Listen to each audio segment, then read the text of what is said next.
If you meet someone who has a similar health or wellness business as you, do you take a collaborative or a competitive approach? When today's guest met her longtime podcast co-host at a mastermind over 5 years ago, neither of them knew what was to come, but it certainly seemed that they were meant to meet. They both had similar businesses and they couldn't have been happier to connect. Marnie Dachis Marmet and her co-host Stephanie have seen some amazing synergies over the years as they teamed up on their podcast, The Art of Living Well, started a business within that while maintaining their own businesses, and are now looking for even more ways to work together. Marnie is the founder of Zenful Life Coaching, a practice dedicated to helping women and teens create healthier and happier lives, and she is joining us now. I'm Joel Oliver, and this is Profits Through Podcasting. Hello, Marnie. Welcome in. Hi. Thank you so much for having me. Yeah, I think you're going to provide us a lot of insight here because you've been doing this for a while. You've got a lot built up with your podcast and your business. So let's start by just getting a bit of background about this, specifically your business, Zenful Life Coaching. When did you start that and why did you start it? I started Zenful Life Coaching in about 2015. So I own another business actually called Chili Bean Promotions, which is a promotional products business, which is completely different from the health and wellness space. And I was raising my kids and running this business and feeling really internally dissatisfied. And so I started searching just to figure out, like, what do I want to do in my life? How do I want to present in the world? And I was really just looking for something. I've always been interested in health and wellness from the time I was a kid. My mom was actually an aerobics instructor. She was on like cable TV in the 80s and she had a big show. And I was a gymnast in high school. So health and wellness was always like part of my life. But I just kind of started searching online and I found something called health coaching. And I was like, oh, what is this? This sounds so cool. This sounds like something I'd really like. So I started diving into that and researching, and I found a program called the Institute of Integrative Nutrition, if you're familiar with that, IIN. It's pretty well known today, but back then, health coaching was not very well known. So anyway, I started that program, which took me about a year to finish. And while I was going through that program to become a health coach, I simultaneously decided to do 2 other programs. I did a yoga teacher training program and a program called Yoga Calm, which is more geared toward K through 12. And it's yoga with like a component of therapy. And once I completed all of those programs, I created Zenful Life Coaching to start coaching people on their own health and wellness journeys. And it's evolved a lot over the years. Yeah, I should say, 2015, it sounds like it was just yesterday to me. It's just crazy how quickly time passes, but that's like, you've got a decade in at this now. So that's quite the journey. Yeah. And I've taken so many courses since then. Like I really like education. And I like educating myself and trying to stay current. And so I have quite a few certifications. Well, we'll definitely dive into all this more and hear about what you've learned over the past 10 years. But I also want to get a bit of an insight here to start as well with your podcast, The Art of Living Well. You started that in 2019. Am I getting that right? Yes. So I have a co-host and we started in October of 2019, right before the pandemic hit. And truly, the pandemic actually helped us in a way because we were both kind of stuck at home with extra time on our hands. And so we were really able to like push the podcast forward and get all our systems in place. And it helped us in many ways. Right. So that's another thing you've been doing for a while, 250 episodes. Tell me a bit more about working with the co-host, because that is something you see occasionally, but to find someone that you feel compelled to do a podcast with, and then to have that same mindset where you actually both are committed for that long period of time. How did that come about and how do you find it? So Stephanie is my co-host, and I met her in a mastermind group, if you're familiar with that. It was a women's business mastermind group. It was local, in person, and it was set up just for entrepreneurs. And I signed up for this just to kind of work on growing my health coaching business. And I wasn't expecting any other health coaches to be in this group. It was like a small group of maybe 15 women. And lo and behold, Stephanie is sitting right next to me. I've never met her before, and she is also a health coach. And we had all these commonalities, and we were both working out of this same co-working space.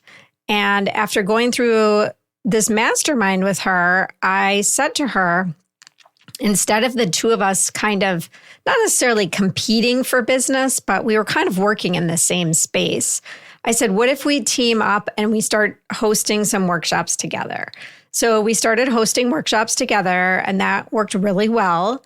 And then at the same time, I was starting to listen to a bunch of podcasts, and a woman had asked me to come on her podcast and talk, and it really kind of scared me. And I didn't know much about podcasting, and I had never recorded before. And so I agreed to do it, and I found that I really liked it. And I realized that our message could get out to so many more people. Instead of like having, a small in-person workshop, we could get out to the masses. So I didn't have the confidence that I could do it myself from a time perspective, from just feeling confident about me just sitting there talking by myself. I wanted to do it with someone is the bottom line. So I asked Stephanie if she would be interested in co-hosting a podcast with me. And she said yes. And then the Art of Living Well podcast was born. Wow. Okay. And so you mentioned sort of your initial thought there was getting your message out. Was there any part of it that was, say, to grow the business, or is it more just let's start talking to people and see what happens and get this out there?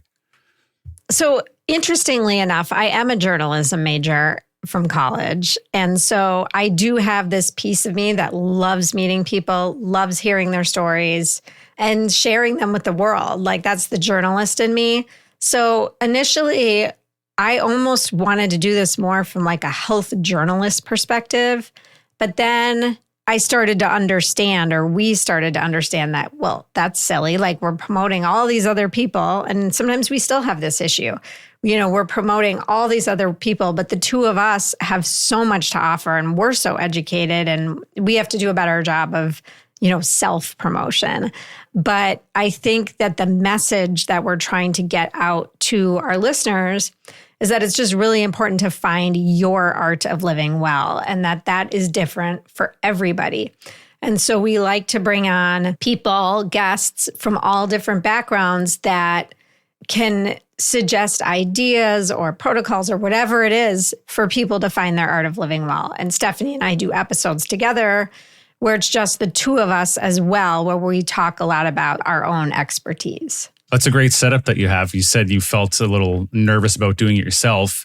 Now you've got that synergy together, and then you can do your guest episodes as well. So I really like that. And I'm so glad that it's worked out over that period of time. And you, just to clarify for listeners, do you and her have any sort of business together, or is it just the podcast and you have your own separate businesses? Like what's in common there? We do have a business together called the Art of Living Well podcast, and we run quarterly functional medicine detoxes, which we call our Vitality Reboot. And we offer this 4 times a year. And it is a group program. It's a liver detox, but it's really mind, body, spirit. We offer a lot more than just guidance on food. And there's a group component to it. And we also offer lab testing. Basically, we offer health coaching services to our listeners as a package. We kind of call it a 2-for-1, like you're getting 2 coaches for the price of 1. And then we do have our own businesses as well. But we are starting to more merge that and run more through the podcast, just because it makes the most sense at this point. Well, as I hear more about this, I think how great it was that when you met each other, you didn't see each other as competitors, as you said. This is an interesting model that you've got your own independent businesses, but you've got something there in the middle. You're certainly not competing, or, it's all synergy, and you're actually blending it more. So this is very unique. And I would say, based on, say, the merits you've talked about, this could interest a lot of people. What else would you say from this partnership you've found that has been much better than doing it solo? I mean, it's really nice to work with somebody and bounce ideas off somebody and She learns whatever she learns and I learn what I learn. And then we kind of bring it to the table. We both have different strengths. So from a podcasting perspective, it's good. She's better at the finances and I'm, maybe better at some of the other things. So like we both have different strengths. And the other nice thing about it is that it's 50% of the work. Like, podcasting is a ton of work. And so we flip-flop every other week. We take turns and I've been working on like manuals, meaning just like the step-by-step of how to podcast and what you need to do to get an episode out every week and really getting all of everything that we do on paper. And we have an internship program too, actually. So we have 2 interns that we take on maybe every 6 months. It just depends. It's an unpaid internship program, but we've been able to work with colleges to get the students college credit, which is fabulous. And then these students are getting experience. A lot of times we can then write them a recommendation as they're going into the work world. So that's been really nice too. And we've had that for about 4 years. Okay. Is that an in-person thing where they actually come to a place or it's all remote? No, it's all remote. Okay. That's what, I'd be curious about for those of us that don't really have an office. You would think maybe something like that isn't available, but if it's all remote, then you can make it work. Yeah. So like our current interns, one of them is in, I think, Ohio, and one of them's in California. We're both in Minneapolis. Wow. That's interesting. Is that a program that you could discuss publicly or tell listeners what it is? I mean, we set it up ourselves. So anybody can set up the program. I gotcha. So Stephanie and I have developed this, and then we go out and we recruit the students and we lay out kind of what you're going to do in the program. We meet with them weekly. They have their tasks.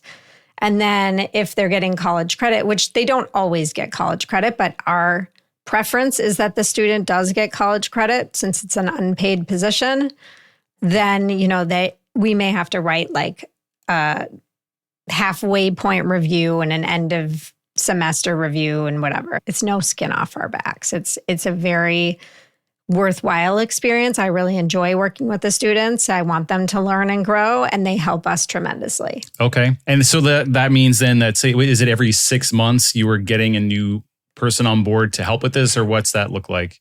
Yeah. So it's usually in September, because that's or August, September, when the school year starts, because they're college students. And then depending on the student, some will do a semester, but oftentimes we have them for the whole year, or like the winter ones will do second semester and then they'll stay through the summer. Because 3 months, 3 to 4 months is not like, by the time you get up and running, it's like they get into a rhythm and they want to actually be able to say, well, I did X, Y, and Z for this company and whatever. So. Right. Yeah. And I'm curious too, when you're working with that kind of system, are you working quite far ahead on your episodes so they can just kind of keep queuing them up?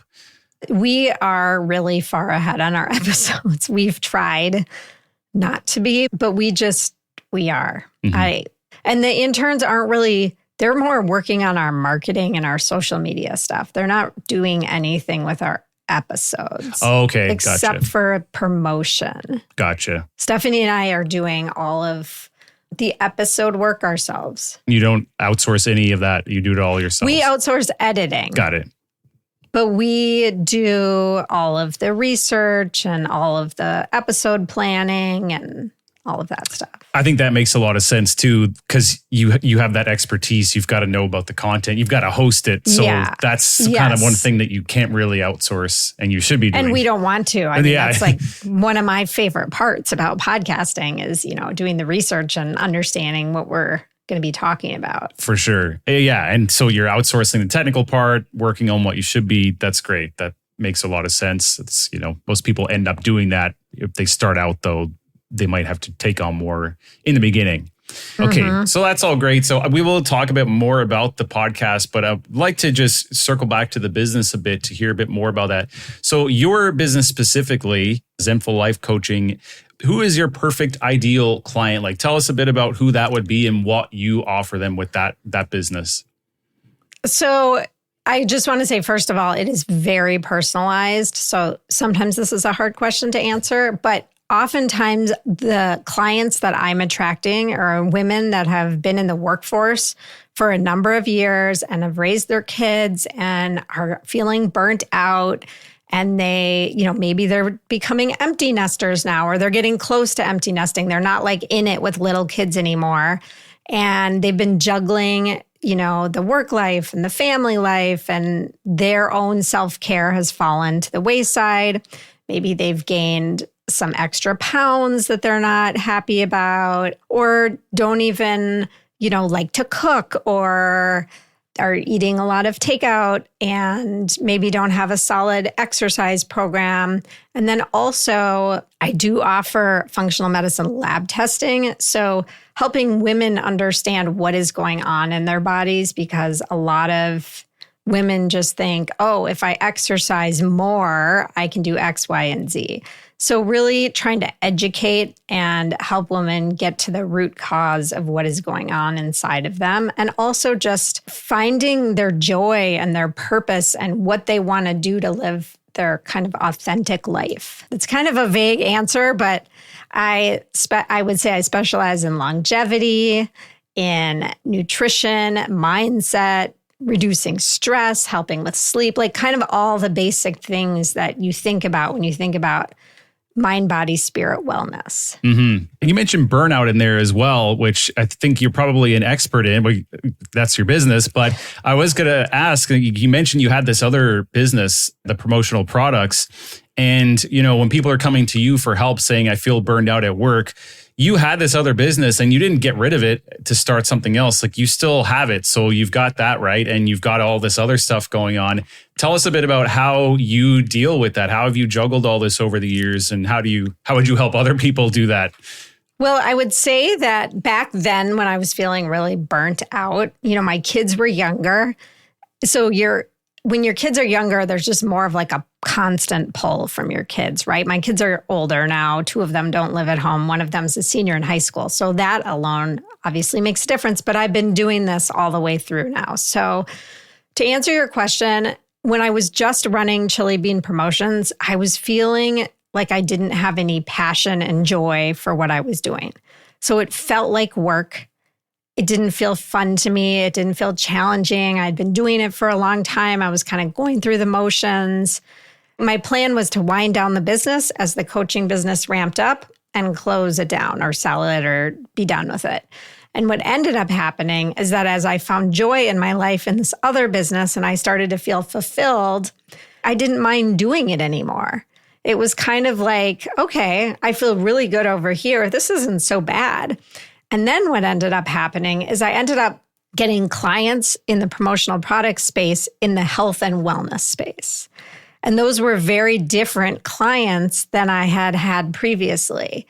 And so that was fun. Like it was just more fun to like work on a product that I believe in or that I thought was really cool or whatever. I haven't tried to grow that business more because I couldn't handle it, but I've taken on more challenging projects within it.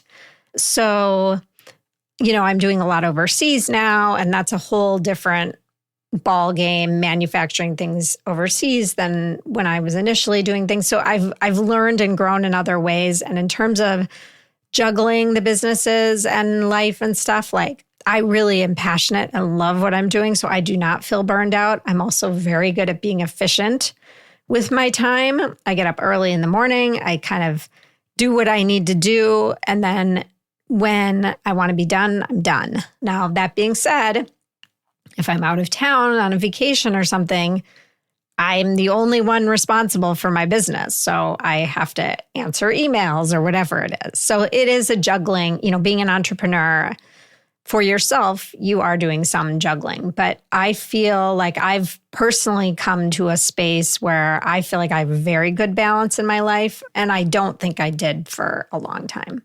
So I feel like I am able to coach people on that pretty well. Now, when it comes to your coaching business and, you've got the partnership with Stephanie as well there in the middle, How do you feel at this point that the podcast is tying in? Like, especially after doing this for 10 years, I would guess you are getting a lot of referrals. Maybe I'm wrong, but when you look at those businesses, where do you see a lot of your customers coming from? Honestly, mostly word of mouth. I think the people that come into our liver detox program come from the podcast, but we haven't been talking about our own businesses a whole lot on the podcast, which I know is a big mistake. And we're working on that right now in 25. So yeah, I would say word of mouth, people that have worked with me in the past. The podcast is a big trust builder too, but you've been doing the podcast for so long. Like I see how many reviews you have. You should absolutely, like, I think there's potential you haven't tapped into there. Right. And we know that, it's hard to sell yourself. It's very easy to sell a product or to sell other things, but selling yourself isn't always the easiest thing to do. Well, I'm just curious too, because I saw that you do have some sponsors listed with your episodes. So you're saying that it's easier to sell other things. So can you talk a bit about that? Like, are these sponsorships you've set up directly? Or are you working with a company to help you get those types of things into the show? We're setting them up directly ourselves. We've built a lot of relationships over the years, and we only work with sponsors of products that we love and that we really believe in and that we use ourselves. That's super important to us. So we are not working on product placements through another company. Okay. You do a lot yourself and you have, a nice efficient setup. That's good. You're not frazzled in any way. How long into your coaching business were you feeling like, okay, I've actually got something going here versus starting out? A lot of people face this challenge of feels like nothing is happening. How would that look for you? So, I thankfully have a really good network of people in my world. And so in the beginning, I sent an email out to everybody I kind of knew and let them know what I was doing. And I had a couple people right off the bat kind of say, "Oh, I want to work with you." And that was really nice. Now, I'm not personally looking to build a coaching practice where I'm working from 9 to 5 coaching every day. I have too many things going on. And so for me, I only take a certain number of clients at any given time. And I think it's worked pretty well. I mean, I'd still like to grow that a little bit, but not too much. And Stephanie and I are really trying to grow our groups together more. That's kind of the way we're going. And I do think that people, there's a place for the personalized wellness, but people also really like community and getting well together and working on things together and learning from one another. So people really like being part of our community. Great. Yeah, it's a big thing, especially these days. I think it's only going to get more and more valuable and important. So, Marnie, this was very insightful. I thank you so much for sharing this all with us at Zenful Life Coaching, the Art of Living Well podcast, and we'll have your links in the show notes. So thank you so much. Join us again next time on Profits Through Podcasting for more insights on how to turn your health-focused podcast into a lead and revenue generation machine for your business. Are you ready to let a team of professionals handle your entire podcast production workflow? East Coast Studio can help you elevate your podcast to the higher quality standards required for credibility in the health and wellness space. Plus, give you the guidance and support needed to podcast consistently, growing your impact and your sales. Visit eastcoaststudio.com to learn more.